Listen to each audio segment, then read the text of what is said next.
الشيطان الرجيم بسم الله الرحمن الرحيم جماعة إسلامي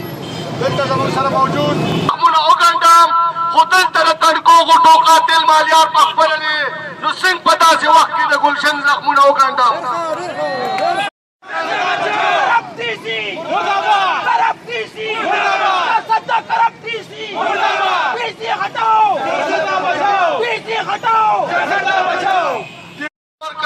مونږ دغه صحابیانو وروڼو ته دا وایو چې یو غل ملګرتیا مه کوئ د یو غل دیسي ملګرتیا مه کوئ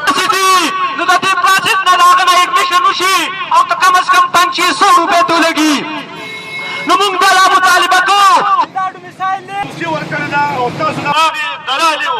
اوس یا زموږ یو ملګري ته وویل چې یو 1,00,000 روپۍ خو ترې راوړه هغه 1,00,000 روپۍ چې واخېستې زه پې خپلو ملګرو سره په هغې روان شوم ما یې ویې چې راته چې دی او ډیسي دواړه خپلو کې میلاو دي او زه د دې لازم هم خلاف واخر دعوانا په دروازه کې زه ډیسي ته وایم چې کرسي اور معززي ته دا ریکویسټ کوم چې آیا تاسو د خپل علاقې ډسټرکټ نمبرانو دا تپوس وکړئ چې खाना गिराने आए थे कुछ अहले सितम कुछ अहले हशम में खाना गिराने आए थे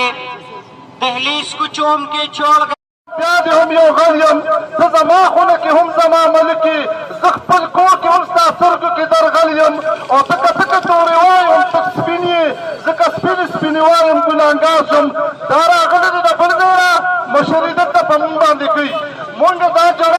پاکستان یو مهم شروع کړی دی چې د نااهله قیادت نه او د نااهله افسرانو نه د نااهله ادارو نه چې څومره خلک پکې دي دا به انشاءالله لر کوو 400 کې چې کوم ناروا لوډ شیډینګ دی دا دوکانداران درونه چې دې کاروبار نشي کولی دې دوکانونه نیمه ورځ بند وي زه دا وایم چې د دې ډیپټي کمیشنر او د 400 د ایکسچینج د لاسه دا قوم یو عذاب سره مخ دی اور بلینګ لوډ شیډینګ دا زموږ د خلکو قسمت ګرځېدلی دی ورونو انشاءالله هغه وخت لرې نه دی چې زموږ دا تحریک شروع شو د دې تحریک په شا باندې هم دا دي چې د کومو نوجوانانو نه په ډومیسایل کې پیسې اخیستې شوي دي سټامپ پیپر کې پیسې اخیستې شوي دي چې د کومو ټیکهدارانو نه کمیشن اخیستې شوي دي هغې د موږ سره رابطه وکړي موږ ورسره دا واده کوو چې د دې ډیپټي کمیشنر د خېټې نه یو روپۍ به راوباسو او امکه غریبانانو وروڼو به انشاءالله ورکوو یو کمیټي جوړه کړي یو جوائنټ انویسټیګیشن ټیم دې جوړ شي پای کې د انکوایري وشي او چې څومره پیسې د 400 د غریبانانو نه اخیستې دي فوري طور دې ورته دا پیسې واپس کړي دا خبره تاسو ته منظور ده زما وروڼو او د انکوایري نه پس د ټرمینیشن وشي چې کوم وخته پورې دې ټرمینیټ شوي نه دې موږ یو ډسټرکټ کې هم نه غواړو دا قرارداد تاسو ته منظور دی ورونو هم د دې خبرې لپاره چې د خېټې نه به د ارام مال راوباسو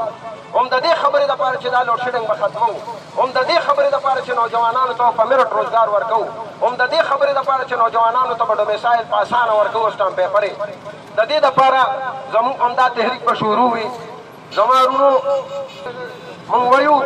چې د هغې قیمت صرف 15,000 دی 20,000 روپۍ په یو سیوینګ مشین کې والي شوي دي موږ د دې مطالبه کوو فوري د انکوایري شو د ده د خېټې نه زده کړه پیسې هم راوباسي دې پولیس له ورکا دې ته وایي ګاډي وله ورکا خوراک وله ورکا دې هېڅ قسمه پبلیسټي نه کوي نه اعلان کوي نه بینر لګوي چې سهار په موټر سایکل باندې یو هلک راکیني او ځان سره رور راکیني او کالج ته راځي دی وایي ده په 144 لګېدلې ده او په 188 کې پرچه کې او په جیل کې واچوي څوک مریض اسپتال ته راولي ده د مخکې نه پبلیسټي وکړه ووایه چې 144 به یو سړي به په موټر سایکل راځي دوه به نه راځي